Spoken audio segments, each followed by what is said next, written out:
All right, here we go. Let's make sure this stream comes up and everything is good, and then we're going to get right into it. Let me see. There we go. All right.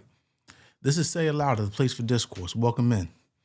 What are we talking about today? I might have put a little too much chapstick on. What are we talking about today, though? I want to talk about ICE. I want to talk about this ICE funding. We've talked over and over and over again about Minnesota, and everybody's pretty much aware of what's going on over there. The thing that happened with Renee Good, and some of the arrests, people have been, basically taken out of Target, dumped in Walmart parking lots. I believe they tear gassed a car with a baby in it. All sorts of stuff has been happening over in Minnesota, and I've talked about it, so I don't want to specifically get into what's happening on the ground. But I want to talk about Congress and the spineless shit that they keep doing, just over and over again, just rolling over the Democrats. And, if you're a Trump voter or if you are on the right, that is absolutely working out for you. That's cool, right? You're getting exactly what you voted for, unless you're like Joe Rogan and you're like, oh, well, I didn't know you were going to go this far. Unless you're one of those people, then you're getting everything that you voted for. And the Democrats are repeatedly looking at people on the left in the face and being like, I know that we said we were going to do this. I know we said we were going to fight, but actually we don't give a fuck. And to be quite frank, it's so spineless and I'm tired of it. So let me see if I can find this thing. Here we go. I saw this come up on Twitter a couple of days ago. It said, "Do you approve of this move?" And in a leadership meeting today, House Democrats have decided they will vote no on a bill to fund the Department of Homeland Security over concerns it doesn't do enough to rein in ICE, right? And I had seen the thing where I was like, oh man, the Democrats are finally going to do something that's worthwhile, right? They're finally going to represent the people they're supposed to in Congress. Well, surprise, surprise, they rolled over like a dog and did not, right? I had even specifically saw that Hakeem Jeffries either a signal that he was going to vote no, or he said verbatim he was going to vote no. And then this is what we get, right? We get the Dems saying, hey, we're not going to do a shutdown. We're not going to ask for any changes in ICE. We're just going to roll over and do whatever the fuck the right wants us to do. We don't want to rock the boat. We don't want to defund ICE. Plenty of Democrats said they're not with that, but they also don't want to do anything to rein them in.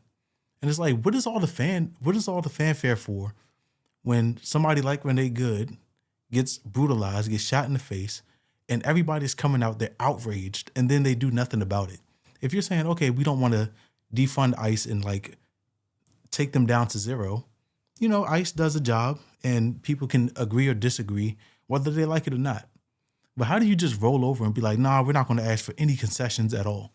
This is super reminiscent of what happened in October, right? With the Affordable Care Act subsidies. They kept saying, oh, we're going to fight. We're going to stick up for the people that we represent.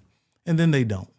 So I want to bring up this quote from David Hogg because I think it echoes the sentiment that I'm talking about. And it's important. David Hogg says, David Hogg is one of the kids that was from the Parkland shooting. He ended up getting into politics after. I believe he had some role in the DNC, the Democratic National Convention. It says, how are we going to convince Americans we're going to fight for them when they tell us ICE needs to be stopped? And we say, we agree, then not only vote to thank them, but literally give them more funding. How do you say, hey, we're going to rein people in, and then instead of reining them in, you just let go of the leash? Like, you're free to run wherever the hell you want to run. That's what they did. After basically signaling we're going to do something, they put their hands behind their back and decided, actually, we're not. We're going to do nothing at all. And that's why we're in the position we're in, because the people that you put into power are too scared to exercise that power and use it and do something worthwhile for the people.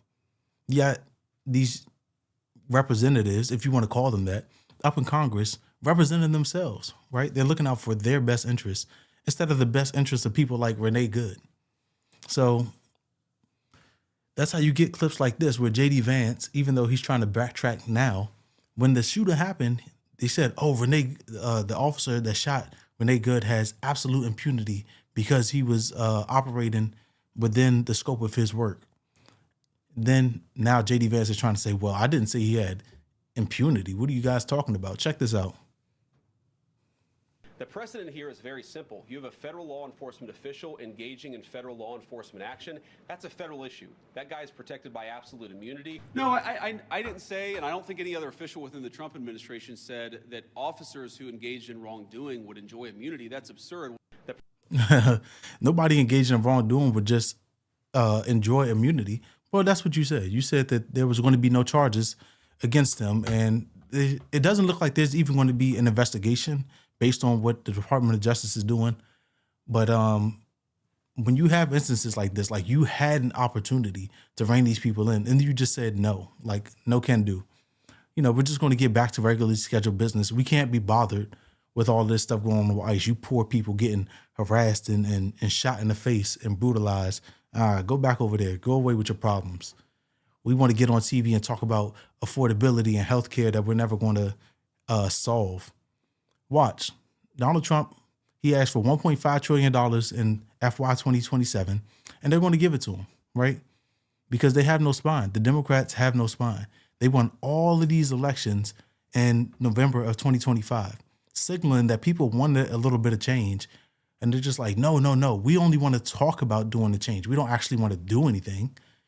We don't actually want to fight back against J.D. Vance, the vice president, when he says that an officer has absolute immunity in the course of doing his job. We just want to talk about it. Actually do something about it. What the fuck do you think we're doing? Working? Obviously not. This is America. Terrible, Then you have people like John Fetterman. Listen to what this dude says. ICE agents are just doing their job, and I fully support that. People in my party might treat them as criminals. That's inappropriate and outrageous. As if there's not a bunch of stuff going on. This dude is supposed to be a Democrat. He's supposed to be a Democrat. And every time I see him speak, it's basically him on his hands and knees, like fighting for the Republicans. So he's really a dino, a Democrat in name only. But listen to what he says. Absolutely unacceptable, terrible, awful. ICE agents are just doing their job, and I fully support. They're just doing their job when they gassed that minivan that had the baby and the family in it. Just doing their job. The baby was incapacitated, had to be basically brought back to life, from what I understand. They're just doing their job. They recently arrested a father, and obviously they had to take his son. And it's like, no, they're just doing their job. All of this stuff, we just want to blow past this. We don't want to acknowledge any of this stuff. John Fetterman just says, you know, this is within their line of work. This is what they're supposed to be doing. That, and for me, and people. You see how he's stuttering? This motherfucker doesn't even believe what he's saying. There's no way he believes this in his actual brain. This is okay, but they're going to repeat it. In my party might, want to abolish it or, treat them as criminals or anything. That's inappropriate and outrageous. ICE performs an important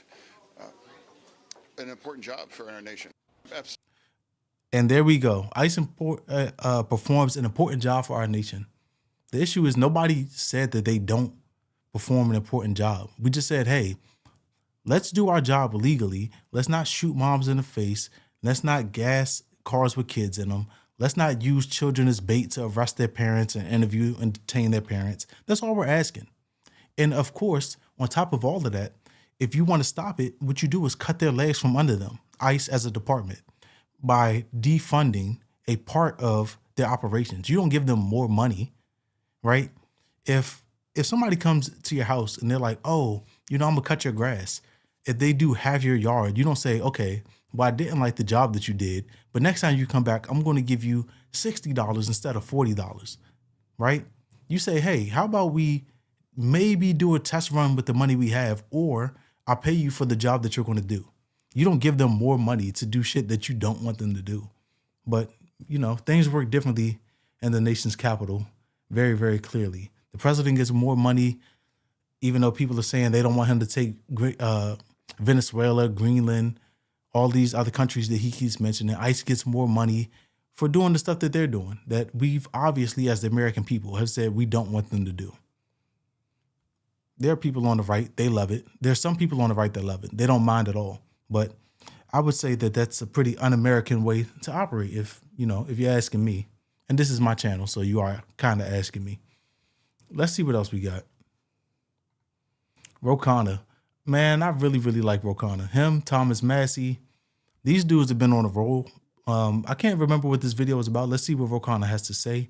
But I know it's 100% about ICE. Today, congressional appropriators are putting forward a quote-unquote bipartisan bill to increase funding for ICE. I am leading the opposition to vote no. The ICE budget Yeah, that time has already passed. The House, they voted yes. They're going to fund them. That's going through, and there's nothing we could do about it, right? You can call up your congressman and tell them you disapprove, but it's on to the next one, on to the next round of spending until the next appropriations bill, whenever that's going to be. Let's see. Oh, man, this is crazy. Check this out. So it says ICE agents in Maine just photographed a civilian's face and name and said they're putting them in a database. Let's check this out. What you guys are doing here? Yeah. Look at them. Look at them. The ICE is here, guys. Be careful. Be careful. They're over here. It's not illegal to record. Exactly. Yeah. That's what we're doing. Yeah. Why are you taking my information down? Because we have a nice little dadatabase. Oh, good. And now you're considered a domestic terrorist. So We're videotaping you? Are you crazy? You see, she's laughing, but I don't think it's all that funny. They called Renee Good a domestic terrorist when she obviously did not hit that guy, right? We don't have to get into that. People keep saying that she did, but she obviously didn't. They called Renee Good a domestic terrorist. She's laughing as if she's not actually going to go in the database. They have your face, they have your name, your license plate, and you don't even know who these guys are. These are federal agents that are being paid by our tax dollars that Congress just increased their budget. You can't see their face. You don't know who they are. You know, they could be a legitimate agent. They could be somebody that's posing as agent. You would never know because they don't want to identify themselves and they're not being compelled to identify themselves. And even Congress has not done anything to compel them to identify themselves. They just rolled over like some dogs. So this is where we are in America, man. Where the people that we send up to Washington to be in charge to do something have decided that having their paycheck and not rocking the boat is more important than literally saving people's lives. So let me see what else we got to talk. I want to talk about James Tallarico. I like this dude, man. I want to talk about him and Jasmine Crockett a little bit. So they're both running for the Senate over in Texas. They're two Democrats, and Texas is largely Republican. So a lot of people are saying they don't have that much of a chance. But if we're being completely honest, James Tallarico is killing the game in terms of social media and messaging. He's getting his stuff out there. I like him. So we'll see how he does over the course of the campaign. I believe the primary is I believe they said March or maybe May, something like that. But it's quickly approaching. And, I think he's going to whoop Jasmine Crockett, if I'm being completely honest. I don't know that he's going to win the Senate seat come time for the election. But what I do know is he's going to absolutely stomp a mud hole in Jasmine Crockett's ass. And, I'm going to tell you why. Let's pull up what I got on James Tallarico. Because I think he's a special talent, the same way that people thought that Zoran was. Here is a quote from him on MLK Day. Check this out. The worst politicians in America will be quoting Martin Luther King Jr.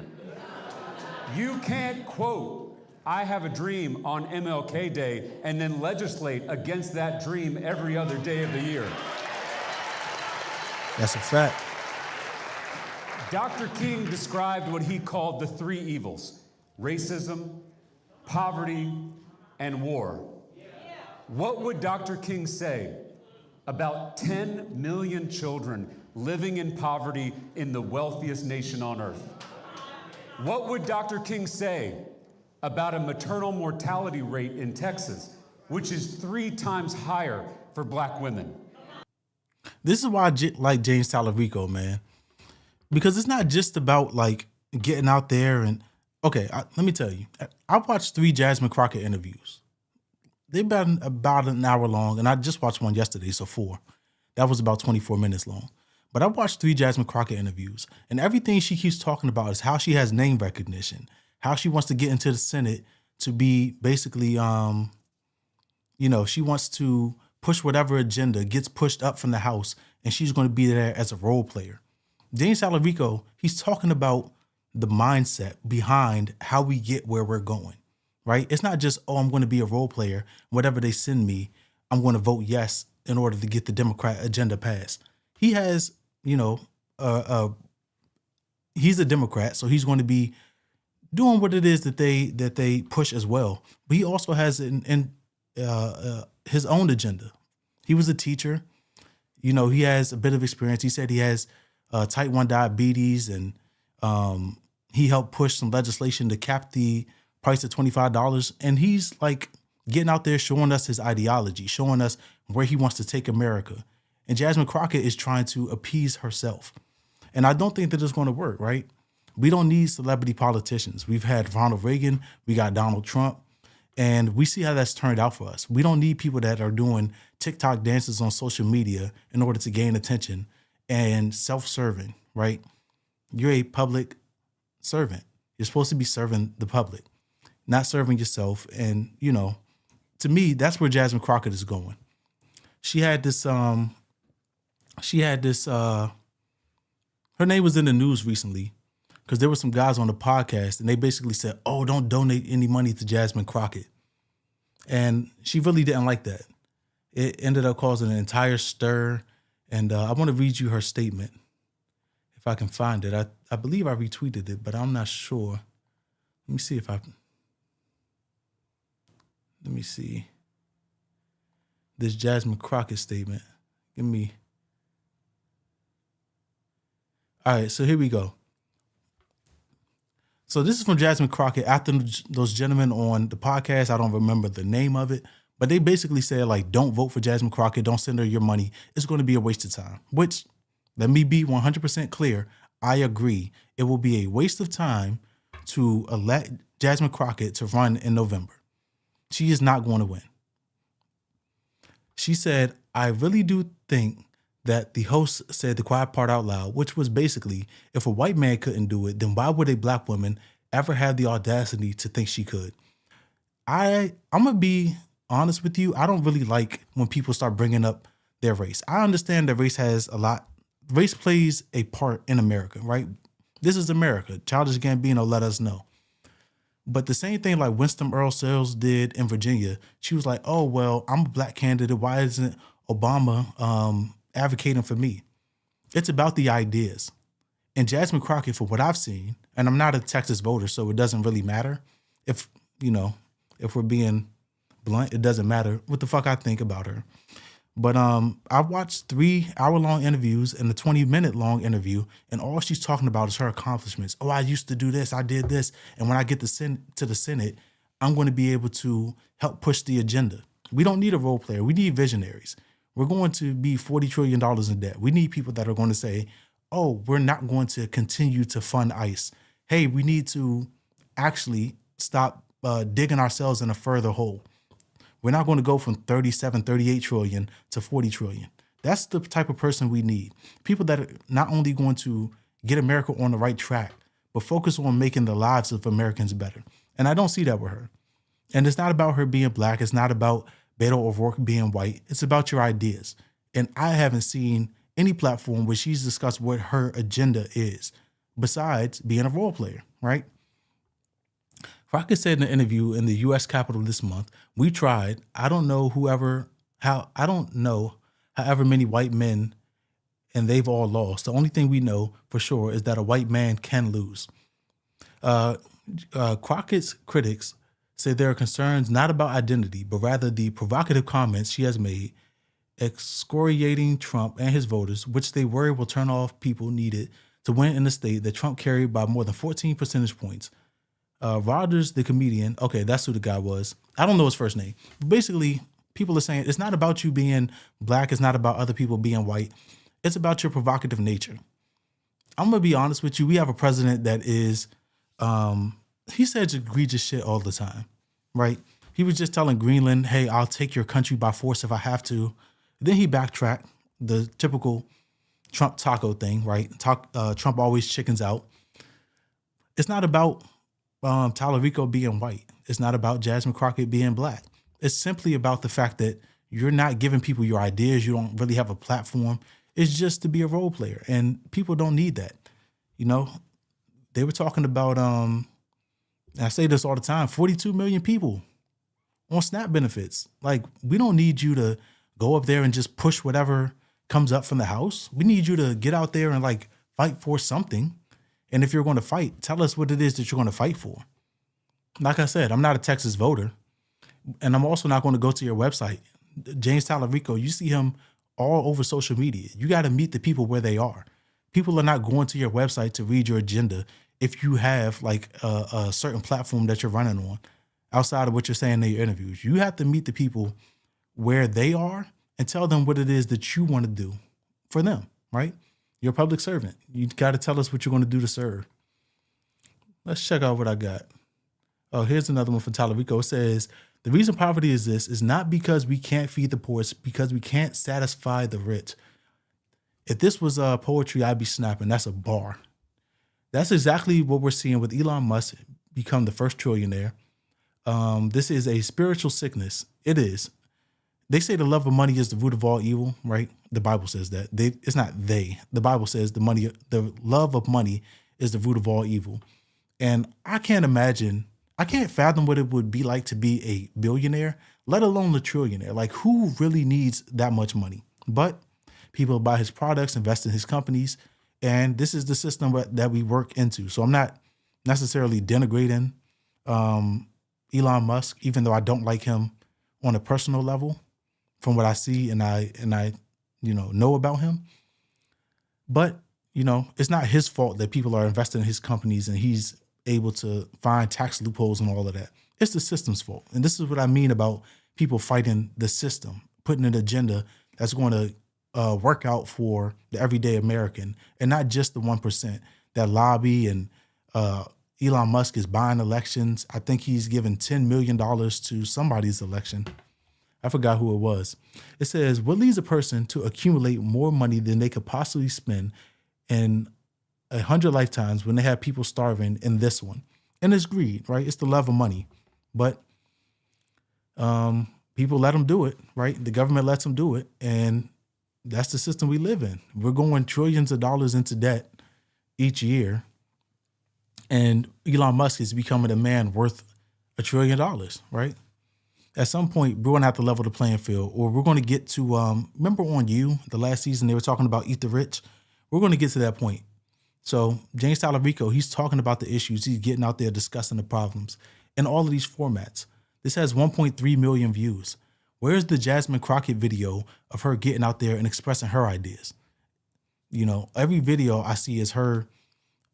I was about to say giving herself a hand job, but doesn't really work for her in that sense. But essentially, figuratively, that's what she's doing, giving herself a hand job about what her accomplishments are. I think I have. Oh, this is Charlamagne the God. He's the host. He's a host over on the Breakfast Club. He's talking about Jasmine Crockett. And I think it's actually a crock of shit, but here we go. Jasmine Crockett is actually what the Democrats should be leaning into, because she is a phenomenal messenger. And some people just got it. Like, some people just have a different anointing on them. You don't know why certain people, cause folks to gravitate towards them. To me, it's more than Jasmine Crockett having that moment with Marjorie Taylor Greene when she was like, bad bleach body or whatever it is. Like, if you watch her. Nah, I don't think Jasmine Crockett really has good messaging. I see you down in the chat. I apologize. I didn't see that. I'm going to check that out in a moment. I don't think it's that Jasmine Crockett just has, these viral moments where she's saying bad bleach blonde, bad built butch body. She said that to Marjorie Taylor Greene. It's like, yeah, it's cool for you to have the viral moments and you to take jazz at people and you to have a sharp tongue and you to be witty. But like, how is that going to make my life better? Right? I'm not just like, I have kids and I want my kids to have a thriving future. So when we talk about people not being able to afford homes and 42 million people being on SNAP, getting $187, which in all honesty is nothing. But they have to get that in order to help sustain themselves. When we talk about people not being able to afford homes and rent going up, these high mortgage rates and all of this stuff, like, where is the fight? Where's the person that's going to go into Congress and actually fight? I don't know. I don't see it in Jasmine Crockett. I do see it a little bit more in James Tallarico, but, you know, I'm not a Texas voter, so we have to let this thing play out. Let me get over to this chat. Let me see what we got going on here. I appreciate you guys for joining in. It says, it's called a big ass. I wish people would actually try to understand Trump of that DA taco meme. It's not even a funny meme. Starving. Do you realize that the fattest country? So I don't mean that people are, I understand that we are the richest country in the world, right? But we do live in a system where 42 million people are on government subsidized food assistance. How is that? How do we have somebody that's worth $1 trillion and we have people that are relatively poor, like in America's terms, relatively poor, living on the street? We don't have places to house them. You got California. They said one of the highest, if not the highest, homeless population is over in California. Why don't we have the bullet trains and the infrastructure and shit that China has? And I'm not saying I want to go to China or China is better than the US, but how do they have all of this stuff? And, you know, reportedly, they built their economy over the past 40 years. How is that? I just don't get it. I don't understand it. And it's like Elon Musk, I'm not saying he can't be a trillionaire, and I'm just using him as an avatar. I'm not saying he can't be a trillionaire, but like, where is the priority in investing in the infrastructure, investing in the everyday person and making our lives better as a whole, right? It's not just me. I don't want them to give the money to me necessarily, but we shouldn't have people that live on the streets like that is, and we just see them every day, right? You see people begging on the corner, and the government doesn't have to dictate how our lives are going to be. But there are so many of these people that 42 million Americans ask the government for $187 every single month. It's just crazy. All right, so let me see. It says no war but class war, 100%. Yeah. All power to the people. She is trying to be like Trump. Yeah. Gavin Newsom too. I know this is not about Gavin Newsom, but I don't like what he did over at the World Economic Forum. He's going over there bashing Trump. Like, I understand people don't like Trump. You know, I if you look at my channel, I have a bunch of videos denigrating shit that Trump and his administration does. But what I don't like is, this is our president. You don't go badmouth the people at your house to people outside your house. At least that's how I grew up. People see what Trump's doing. They can make their own opinions.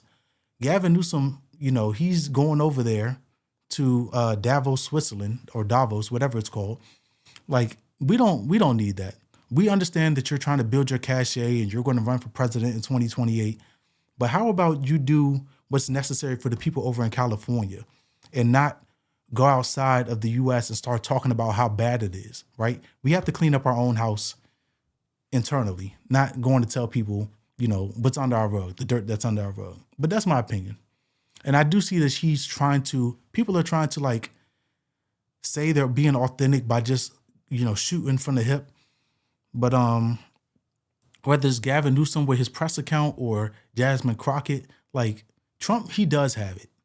People may not like what he says, but he does have this thing where he's, people find him relatable. A certain, you know, MAGA, it could be people that have switched and become MAGA or become Republicans. People find him to have an attractive voice in terms of like his messaging and stuff. And other people trying to replicate that. You have to be you. I don't see that from Gavin Newsom, and I don't see that from Jasmine Crockett. It says poor people are largely forced to eat unhealthy foods because they are working 2 jobs. It's not even just yes, and so I'm in the DMV, right? And I've had, my entire family is from here. Like my mom's side, my dad's side, they've been Washingtonians for some decades.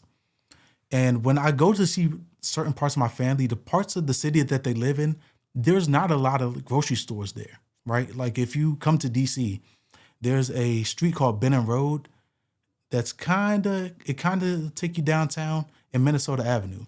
And if you go over there, there used to be a little shop called Murray's that was a grocery store.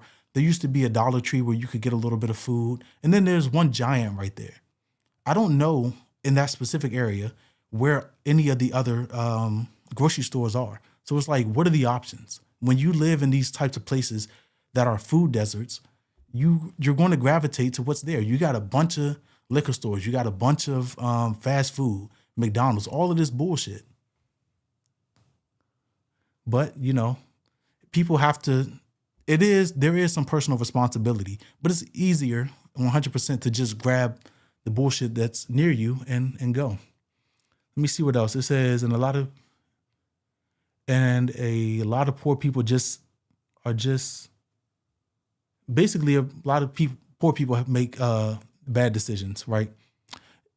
You know, it's your life. So if you want to have a healthy life, if you want to sustain a long life, you got to get out and exercise. You got to eat healthy. But there are barriers, right? Whether it be a food desert, whether it be a limited schedule. And things cost money, right? It costs money to get in your car and go to the store. It costs money to, everything costs money. Ain't nothing free in this world. But people do have to take responsibility for their lives. I just think if we pay into the system of the government, we should get a little bit of a benefit from it, right? We should be able to look around and be like, okay, well, you know, it don't look like a third world country, but there are parts of the world, parts of the U.S. that damn near look abandoned. It's like, wait, are we still in the United States or did we fucking go to another country? It says, how many people is Elon employing and providing livelihood to? He is providing a livelihood to a lot of people. And it's well known that like the employing people is one of the highest expenses in a business. And I'm not saying that Elon Musk doesn't deserve to have money. I'm not saying that at all. I'm saying that he does deserve to have money because he built a business. But what I'm also saying is the government allows him to get away scot-free in terms of taxes. That's how you're able to accumulate $1 trillion. Because if you think that it's Tesla or you think that it's SpaceX, it's not either one of those things. Like Teslas aren't selling like they need to. I'm not really sure about SpaceX's books. I'm not sure if it's a public company. But if you think he's getting rich off of like Tesla and SpaceX, I don't believe that's where all the money comes from. But it's well known that he's getting government contracts. He has subsidies and kickbacks when he was launching the EVs. I'm just saying that what I'm saying is the same system that allows him to make all of that money should have a lot better infrastructure than we have. New York, for example. I don't like New York because it's fucking dirty. New York is dirty as shit. I went up there in 2018 and 2021, I believe. And like you have I wear a size 12 shoe. I have a big ass foot. You have rats that are the size of my feet in one of the most densely populated and richest cities across the entire United States. Like, where's the infrastructure to, clean up the city? Why do they have piles of trash that are 6 feet tall? And when Mayor Adams was the mayor, they're like, oh, we're going to launch a project to get trash cans. That was in the past couple of years. Like, how do you not have fucking trash cans? This is a first world country. That's what I'm saying. The same system that allows him to do that should have some sort of infrastructure that allows us to look like, parts of Dubai or China. Like, we should look as rich as we are. That's all I'm saying. I know we kind of got off topic. I was talking about Jasmine Crockett, but that's just how I feel, man. I'm not saying that I want to do socialism. I'm not saying that people should pay 90% in taxes. What I'm saying is we should look like, somebody told me that the U.S. was a gold-plated third world country, right? Somebody that I know personally that was born in the U.S., but they're over in Europe. very, very successful. And they're like, I don't come to the U.S. that often. I only come to see my family because the U.S. is a gold-plated third world country, right? In their opinion. It says, random white dude from Missouri just found your channel. I appreciate you, Lucky Strike. I appreciate you coming over to the channel and checking me out. I appreciate that, man. It says, I like you, dude. Thanks for handling my smack talking. I'm a bit of a troll, but you're cool. I appreciate that as well. Elon's company could be ran as a worker-owned co-op just as easy as Elon owning and running it himself with no oversight at all. Worker-owned co-ops would allow workers to vote for the CEO, etc. The problem is Elon's never going to turn over his company. Like, we could say ideologically that, people should own the place that they work for, but there is something to be said about the risk of somebody going out there, starting the company, right? I'll give you an example. It's a little different because it's, personal investing versus starting a company, but it's all taking a risk. In 2015, so 11 years now, I started investing, right? How I started investing is I gave a dude 25% of my savings. I'm in my early 20s. It's not a ton of money, but it's a ton of money for where I'm at that point. I give this guy a couple $1,000s. The next time I hear from him, the next time I hear any communication about it, it is an FBI agent telling me that this guy's been arrested. They want me to write a victim impact statement. Early into the channel, I talked about this, right? But after that, I started learning about investing. I started doing investing myself. If my investments are successful because of the risk that I did or the work that I put in, then I deserve to have the benefit of them, right? I'm going to pay my taxes and all of this stuff. So the point of what I'm saying is Elon Musk and any business person, they take a risk by starting that business and nobody's going to cover them if it fails. So they deserve to have more of the upside than anybody else.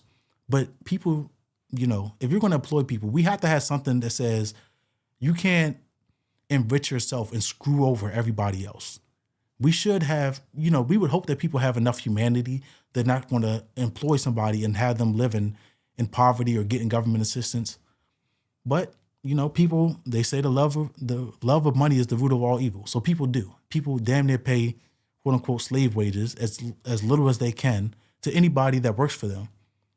So, I don't necessarily think that Elon Musk needs to give up parts of his company to the employees, but he does need to pay enough for them to, have a living wage. And he does need to pay taxes so that everybody, the same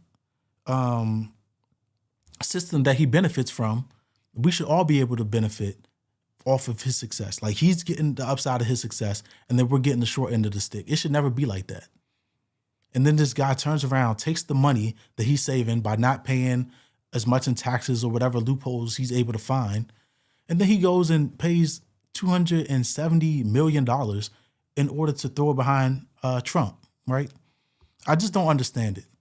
And I don't even want to get into the campaign finance stuff. It says, I'm too risk averse to invest. Listen, man, everything is an investment.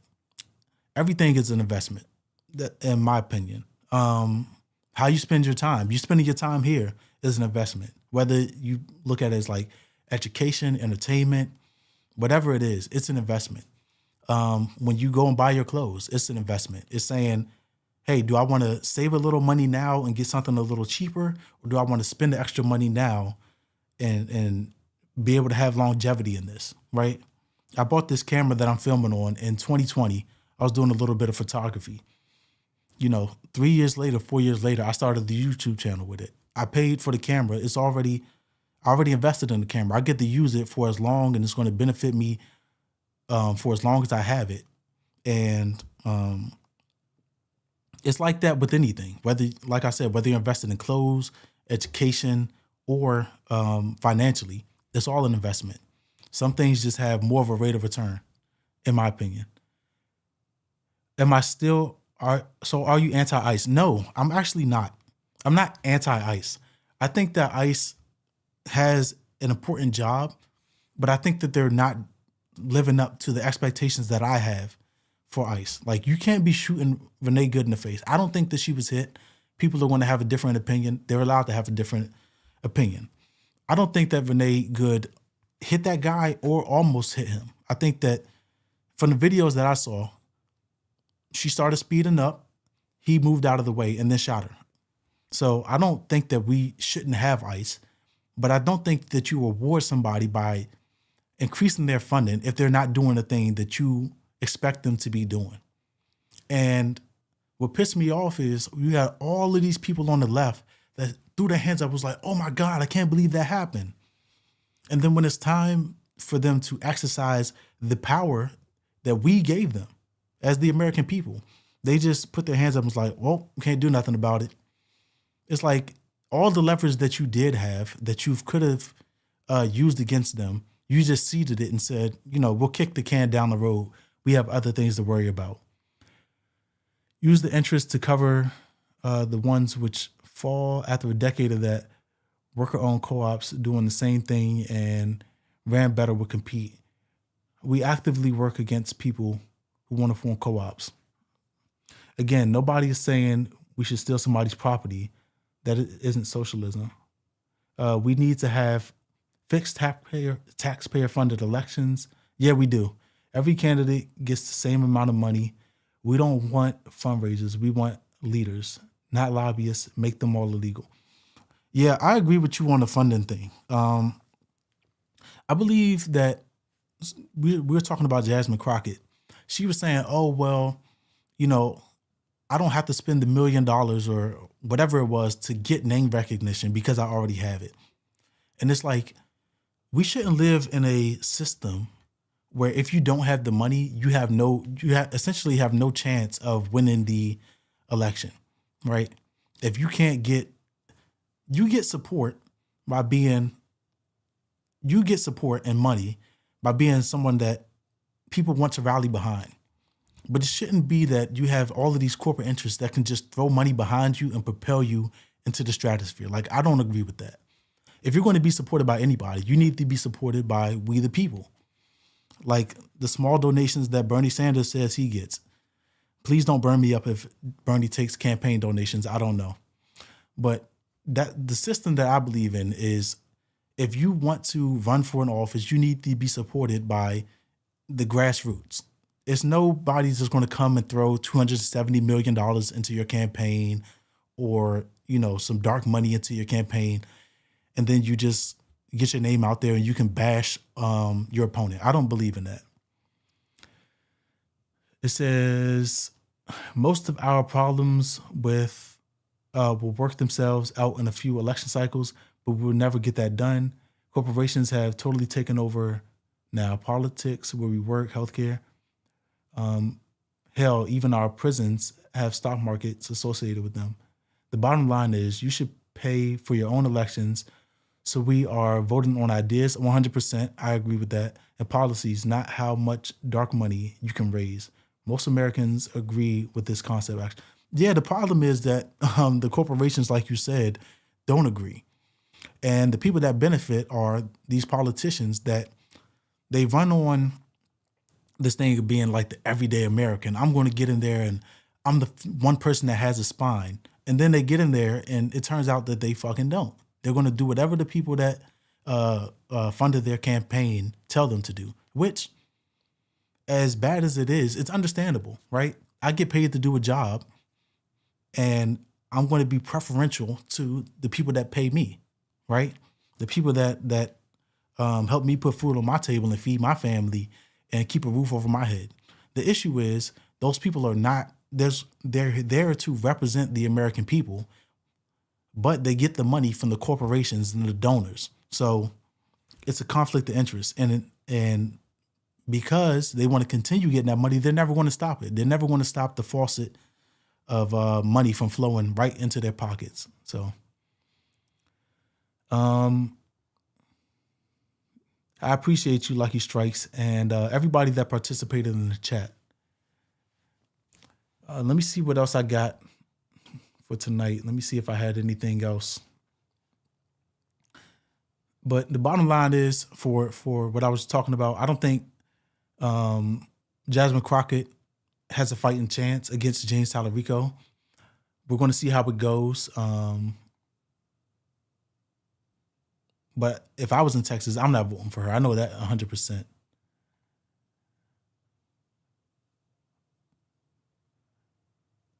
All right. I think that's where I'm going to end the live for tonight. I appreciate you guys joining.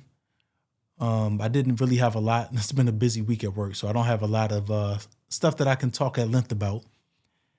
But I appreciate you joining. And like I said, this is Say Aloud of the Place for Discourse. I will catch you next time. And be safe. Be safe. It's supposed to be a snowstorm if you're over here on the East Coast. It looks like it's reaching all the way from Texas to the East Coast. Please be safe. I hope you have all the heat and food and water that you need so that if we do have a lot of snow, you can make it through and you don't have any issues. But I will see you guys next time. Have a great weekend. Peace.